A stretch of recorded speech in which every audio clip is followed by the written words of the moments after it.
Hello again. Coming back this time. This is not, we're done with the Constitution. For those of you wondering, that was the final portion of the Constitution.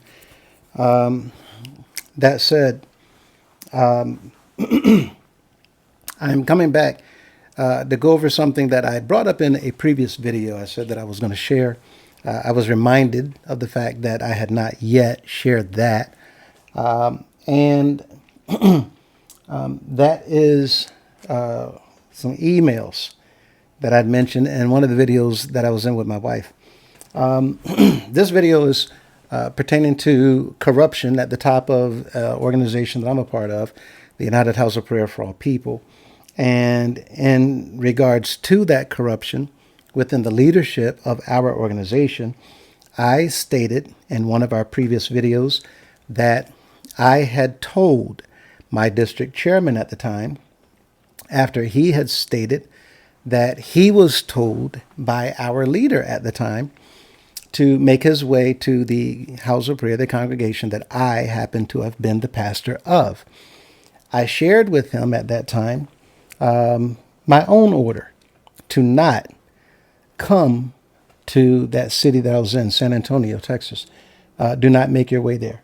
I actually let him know to not come, to not send anyone at all until I have made contact with our leader. I then also shared with the chairman at the time, Apostle Scott out in Los Angeles, California, that I had told him that. And when I said these things, there's individuals who, of course, who I can understand would not believe that I actually said those things and I'm just talking. But the reality is I did say those things. And as I said in the beginning of these videos, I didn't want anybody to believe anything that I said. I said believe the evidence that I was going to show and support my statements with. And as a result of that, many members, non-members, friends and visitors and viewers have come to understand that if I say something, I'm going to back it up, or at least I can back it up, even if I forget to bring it forward and present it in another video. This happens to be one of those things.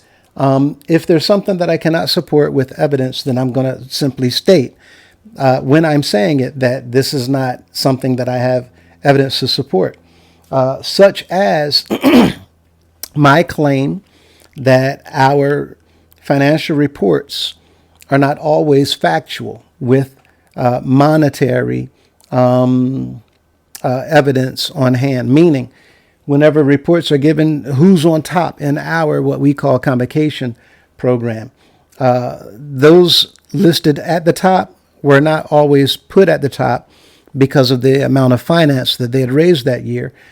Sometimes they're put at the top simply because they're written in. I made that claim, but I also said I cannot prove that.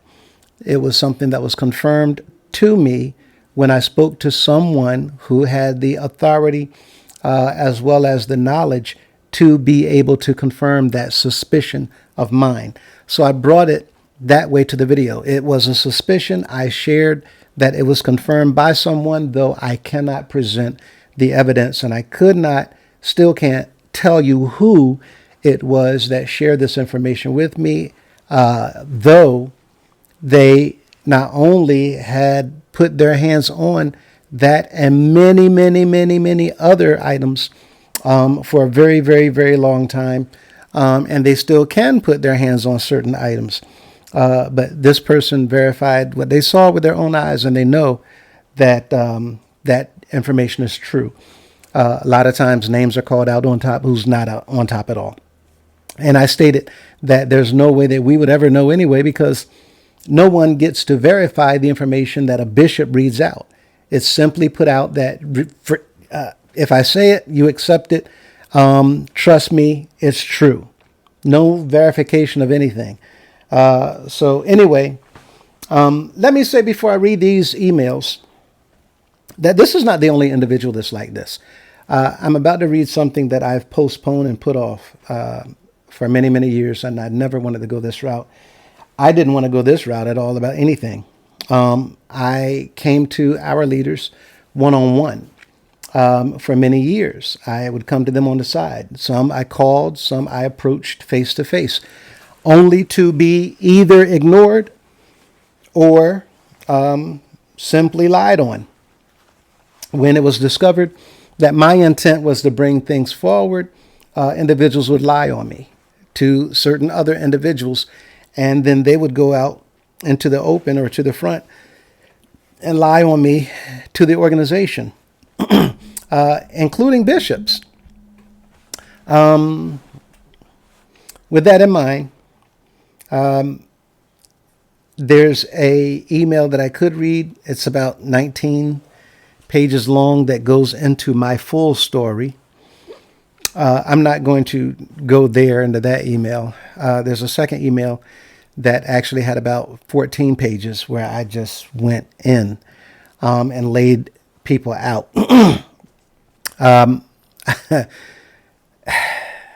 Anyway, I want to say this. This video is not going to be about anything other than this email. And I'm coming to you all with this email because I said that I would. That's all, for no other reason. It's been brought to my attention again that I had not. There's some of you that are interested in hearing this so that you would understand the type of men that we're dealing with within our organization. And again, this type of behavior is not, it's not just being done by this one individual.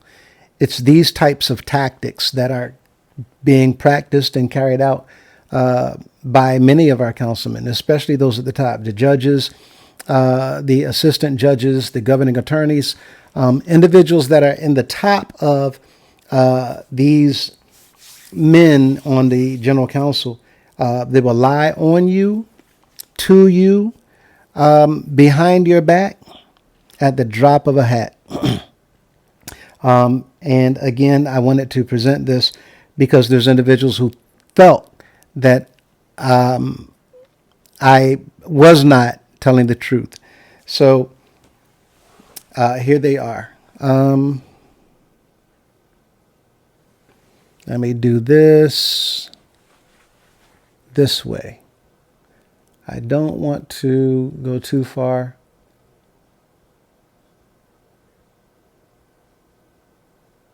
Okay. So I don't want to give away any personal information, which is above the screen. So anyway, this was Wednesday, June 6, 2012 at 10:24 p.m. Subject was Ad in New Orleans when he visited New Orleans. Peace. Hope to see you and yours in New Orleans, or when he was on his way. Hope to see you and yours in New Orleans. We are not responsible for reports. The chairman, Apostle Scott, asked all pastors to send or bring $100 to help with his Ad's parsonage expense. So the chairman wanted all the pastors to bring $100 or send $100 to help with the parsonage expense. So all the pastors, me included, of a congregation that we're not even established yet, but he wants me to have the congregation raise $100 so that we can send it or carry it to New Orleans in order to help that congregation pay for the expenses of the hotel rooms and the entourage that the bishop was going to bring. So rather than the bishop pay for his own lodging whenever he's visiting a house of prayer that the members didn't invite him, the bishop just says, well, I'm coming. And when I come, you are responsible for his lodging. So the pastors of the house of prayer, without the members knowing, sometimes they have to get lodging, hotels, and they get the best of the best, suites or what have you. And there was one pastor, who had actually gotten what he could afford. He had gotten some rooms at the Red Roof Inn. Now, for all of you right now, I know that there's many, many, many people laughing hysterically when I say that, because you know as well as I do that the former bishop is going to have a problem staying at an inn. Now, I'll be the first one to say, I've stayed at Red Roof Inn many, many, many, many times. Very, very nice chain. Provide what you need. Clean rooms. Nice bathrooms. Beautiful vanity. Decorated nicely. You don't have a bunch of noise, no one to bother you. I personally prefer a lot of times to have that entry exit door to go right out into the parking lot without people running up and down the hallways in the middle of the night. You can't. Anyway, I'm not advertising. My point is that that's what he could afford. He got into some major trouble because that's what he had gotten. But the chairman's order was for me and others to bring $100 to support. Anyway, you all get the point that I'm making. To help pay for the parsonage expense. That would be a good time for you to add your point of view and the remaining membership, that he can talk to them and you. Your brother in Christ, Apostle R. Sudler. Now, the problem here is, he said that would be a good time for me to show him my view of what was going on in San Antonio, where I was the pastor of. But I would be able to go and show my view. I understood that to mean that not only had he already spoken with him, but several others had already spoken to him too about my activities in San Antonio. Now, the problem with that was nobody knew what was going on in San Antonio. Everything that was told to him was either made up, fabricated, or told to them by somebody else, which was made up and fabricated. Now, I know that to be the case because I've heard some of the claims and accusations. And our law says that the accuser must face the accused. But for all of you who remember any time that I was in the front of the House of Prayer services being scolded by the bishop or anyone for that matter, even counsel, you never saw anybody come forward to accuse me of anything. That's because there were no accusers that could come forward to accuse me of anything honestly. And if there was anybody that came to accuse me behind closed doors, it's because those persons knew that they were lying. And therefore, liars hate approaching anyone that they accuse eye to eye, because the truth comes out when people come together. Let me read the next email.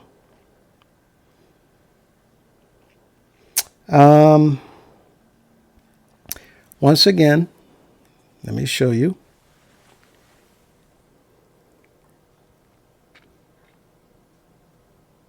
Okay, Dad in New Orleans. Peace. I've tried to call you many times. The number I have says disconnected. Addie Bailey asked about you when we talked in his suite. Had you been there, as I advised, you could have spoke for yourself. Enclosed are a few excerpts from his teachings on the weekend. Please stand by. The elders of Dallas are on the way to San Antonio, as advised by our Supreme. Your brother in Christ, Apostle R. Sudler, Pastor of Dallas, Texas, District Chairman.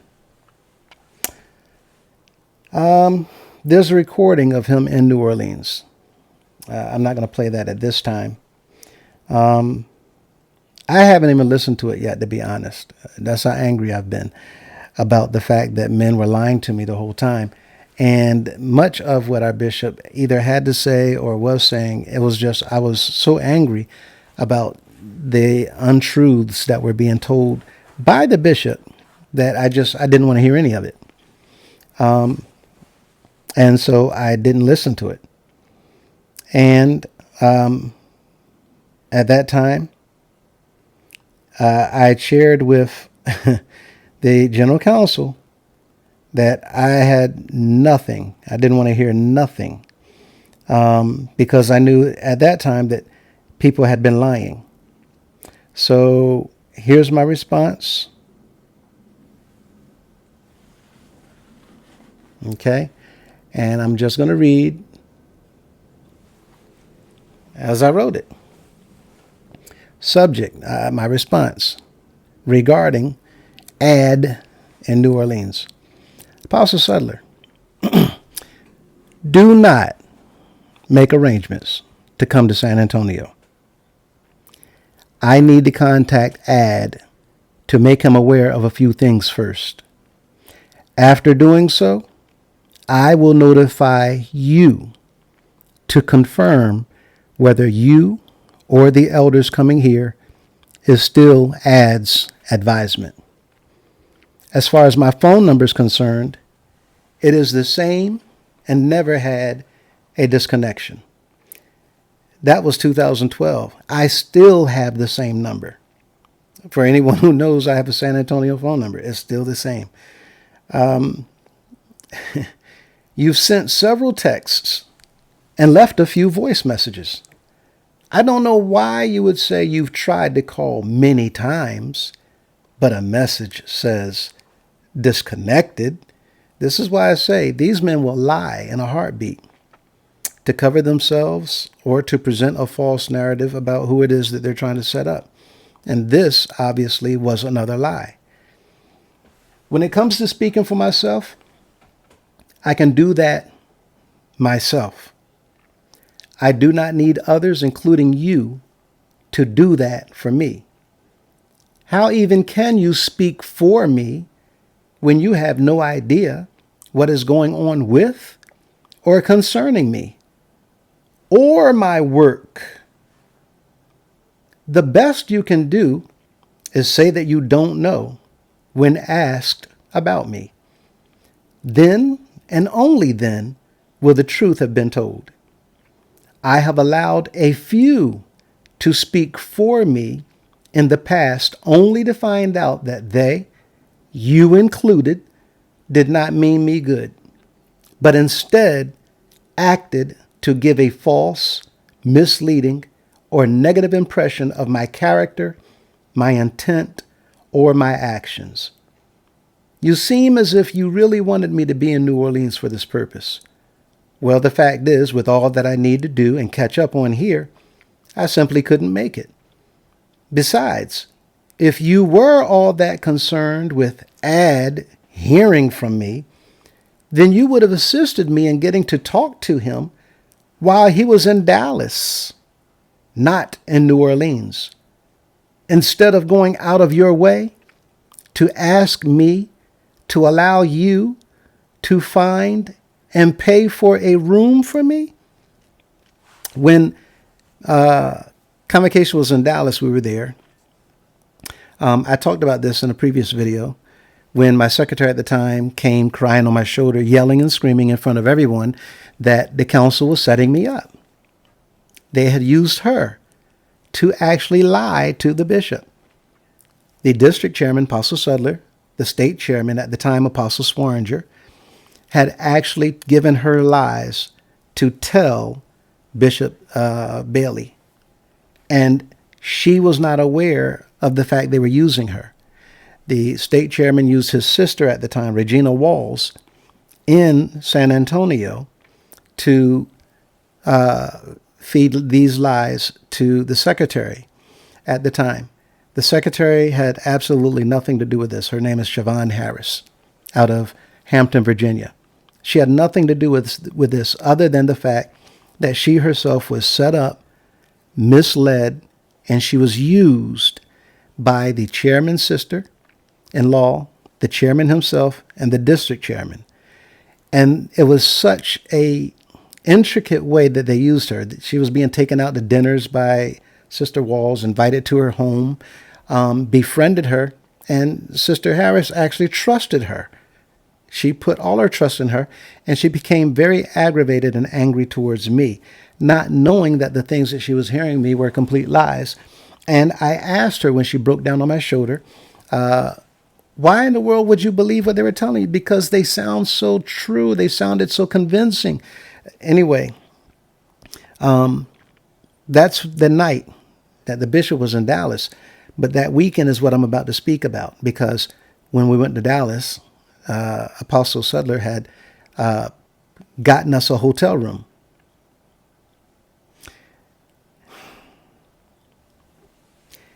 The hotel room is what I'm about to speak on now. So instead of him trying to get me to talk to him in New Orleans, you would have been trying to get me to talk to him in Dallas. Anyway, instead of going out of your way to ask me to allow you to find and pay for a room for me. And then after I said, okay, this was back and forth. I don't need a room. I've never gotten a room when I came to Dallas. Me and the members would turn around and drive back to San Antonio. It's a 4.5-hour ride, but we did that instead of spending money. It's 4.5 hours. So we just go back. So we've never gotten a room in Dallas. Only a couple occasions we stayed in one of the members of Dallas's home, a friend of ours that had a business in San Antonio. And he's always been very true and genuine. As the members of Dallas, every single one of them, very sweet congregation, very sweet members, every single one of them. And they're very, very loving people. My wife went out to Dallas. They didn't even know she was my wife. And she came back, how they had welcomed her, the whole nine. But they didn't know, because that's how they are. Very, very big-hearted individuals. Anyway, sometimes when I saw them, I wanted to say something, but I couldn't. I didn't want to turn the way that they look at their pastor. I didn't want to change that at all. I didn't ever want them to lose the respect that they had for him. So I never said a word. I never said a word to his wife. Many times I was driving St. Patricia around different places, even from state to state to state, across states, across country. Well, not cross country, but sometimes we've had about 6 and 7 hour long rides. I never once told her what was going on with her husband. Anyway, instead of going out of your way to ask me to allow you to find to pay for a room for me. Then after I said, okay, you put me and my family up in a dingy, downtrodden, smoke-scented, crime-infested hotel 17.5 miles away from Ed. The hotel where he was located, Apostle Sudler put us in a hotel 17.5 miles away from that hotel. You didn't even have us within Dallas city limits. He put us in a hotel on the opposite end of Dallas, on the outside of the city limits of Dallas, in the other direction of where all the members and the bishop was staying. And this hotel had the smell of marijuana in the halls, and the smell of smoke was inside the cloth linens, the curtains. And it was just one room when there was 2 carloads of us that had come. The point being that the hotel itself, even the front desk, it was shut down at 10 o'clock because it was in a crime-infested area. And you couldn't get anything. Literally everything was shut down. The entrance was trashed. The outside, you could see. Anyway, you even lied to me about how tired Ed was when his flight had arrived, and that he put you all out of his suite and didn't want to be bothered. You led me to believe, at Ed's request, that I was to be on standby for the possibility of a meeting with him in his office after service. And after all the other lies you have told, I can only wonder if that was true. When considering what you can do to help me or the members here, Please don't. You have done far more than enough. Do not talk. And again, for those who don't believe, one second.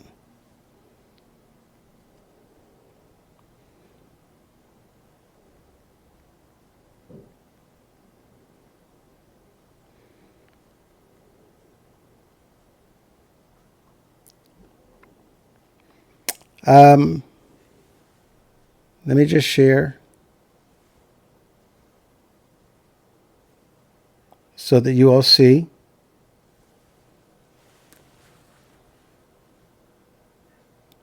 Okay. Transparency. When considering what you can do to help me or the members here, please don't.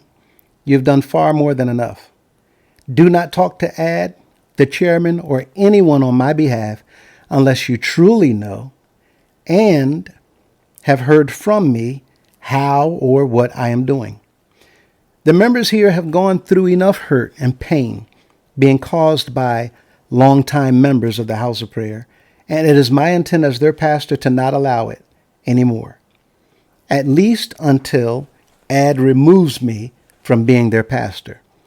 The sad thing is you could have prevented any of this by contacting me. I knew nothing about what was going on or your hand in this until it, whatever it is, was brought to the judge, the general counsel, and ultimately Ad. The members here have been greatly disturbed and confused due to misinformation that had apparently been acted upon by others over me. I should not have to tell you the difficulty that this has brought upon our congregation. I take my spiritual work and position very seriously and hope and pray that many of my fellow ministers and elders begin, if they have not already done so, to do the same. Or may God, Jesus, and Ad have mercy. St. Elder Lewis. Now, I said, may Ad have mercy, because at the time I was indoctrinated and I had no idea that the bishop is involved in any of this. It didn't seem as if he was involved in it. This right here was during the time that it looked very, very, very much like he was being turned against me, because this happened after he had stated that he's going to build a cathedral in San Antonio where I would have been the pastor. That would have been the largest house of prayer in the organization.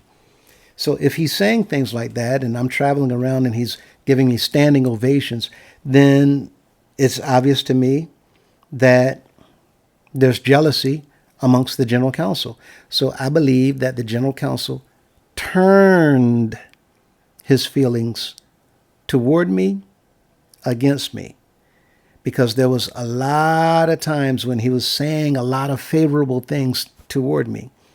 And then it got to a point where things started to slowly turn, and then just over and over and over and over, hammering the things anyway that I had endured. This was the response that came from him. Okay. Subject regarding Ad in New Orleans.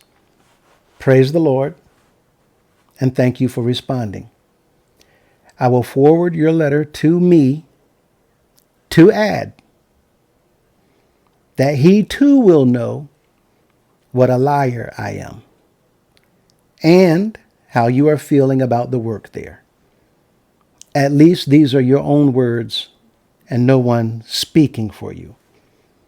Love to the family and be anxious for nothing, but let your request be known to the Lord. Happy Father's Day, Apostle R. Sudler, Pastor and District Chairman. My response to that, I'm about to tell you now.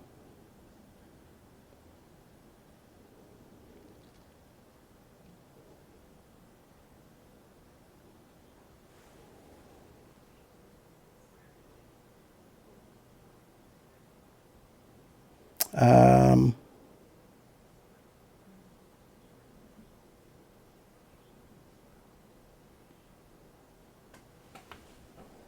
okay, one more second. Okay. Here.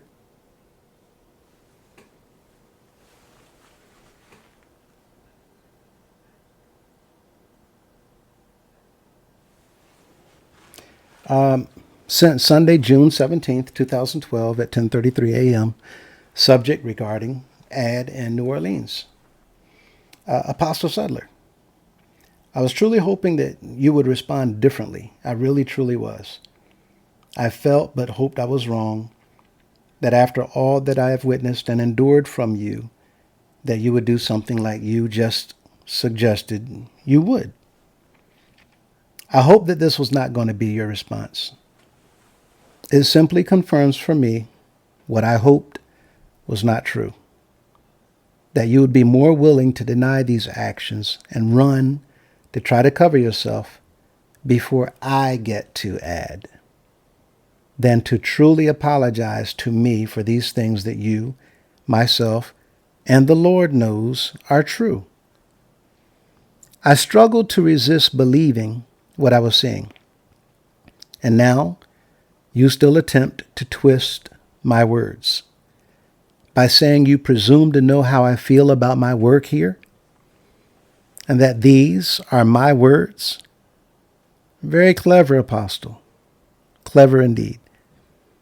The sad thing is that I was told to be careful when dealing with you and that I needed to be more watchful. But I didn't accept that about you. I never did base what I think about people based on what others say.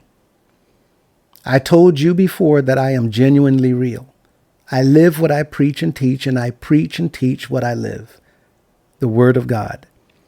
As you would that men should do to you, do ye to them likewise.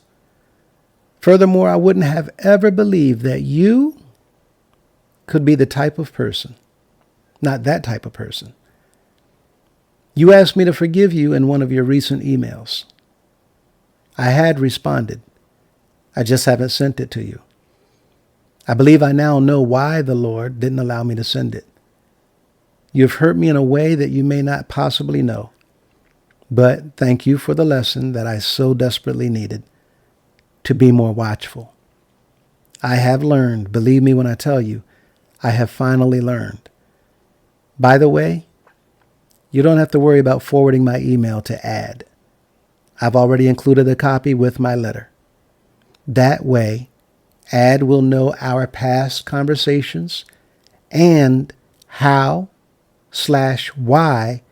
I sought help from you.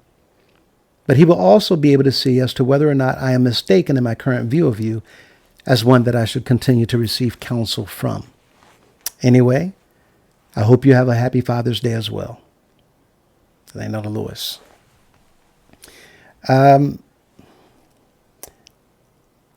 I can read a couple more emails, but I won't. These emails, those are very, very personal for me because I looked up to Apostle Sudler for many, many years as a type of father. There's been other councilmen that I looked up to the same way. As I said, the current bishop, Bishop Cunningham, when I was growing up, we're only a few years apart, but when I was growing up, me and my siblings, we were very, very close to him and his family. In fact, my sister was so close that she called him, still do, or until recently, Uncle Dino. That's Uncle Dino. We just knew him as Elder A.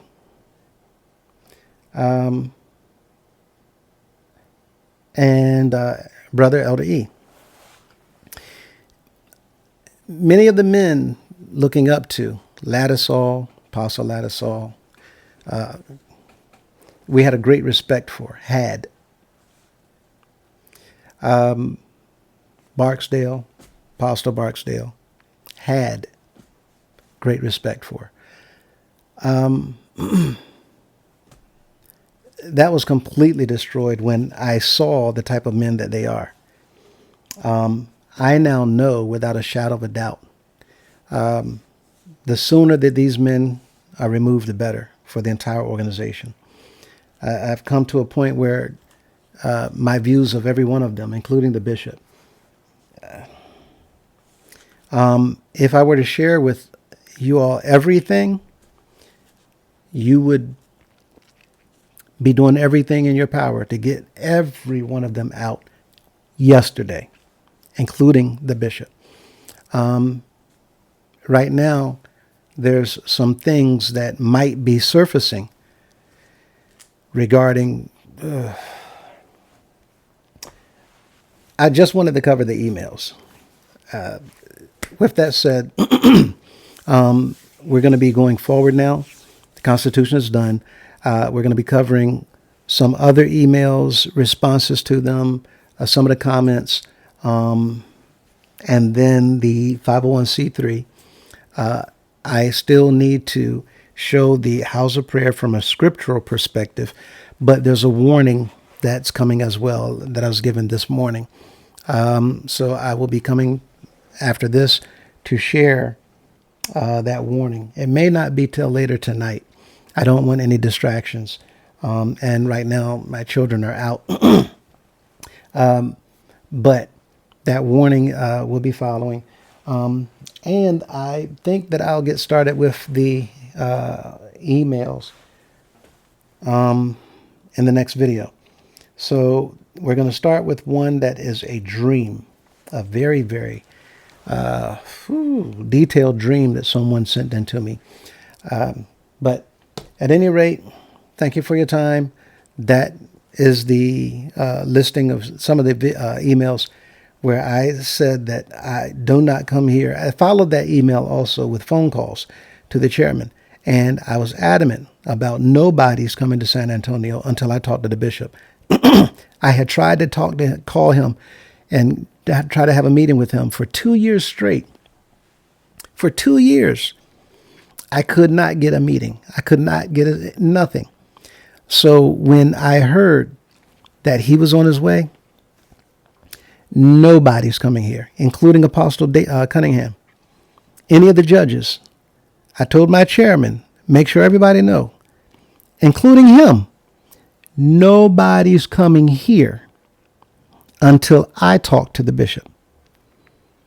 And the sooner you all tell him that I said that, the better. I wanted him to be livid. I wanted him to be angry. I wanted him to be angry enough to call me on the phone.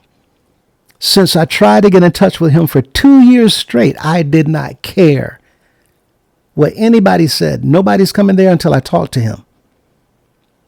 And I tried to put him in a corner where he would confront me and talk to me and be mad enough to pick up the phone and answer my or call me so that he could ask me, what is this I'm hearing about you saying nobody coming there until you talk to me? Yes, sir, I said it because you need to hear a few things. And instead of allowing the council, I don't care who they are, to do any more damage or harm to this congregation, we need to talk about why you are saying the things that you're saying about me and the pastor of this congregation that's causing these members to leave here. That would have been my conversation. We never had that conversation because he still never called me. So that brings me to this point, all these years later, after I still kept trying to have a conversation with our bishop. I was a pastor, several individuals under me, and a membership of 52, and I had nearly 3,000 waiting, and I was just getting started. And I could not have a conversation with our bishop in order to correct the lies that's been told on me and to get him to stop saying the things about me from the front of the house of prayer whenever he's visiting different locations, giving this impression as if I'm doing something wrong as if I'm chasing people out, while the people had stopped coming and were continuing to leave as a result of things that they see him saying and the council doing. Anyway, I'll see you in the next video.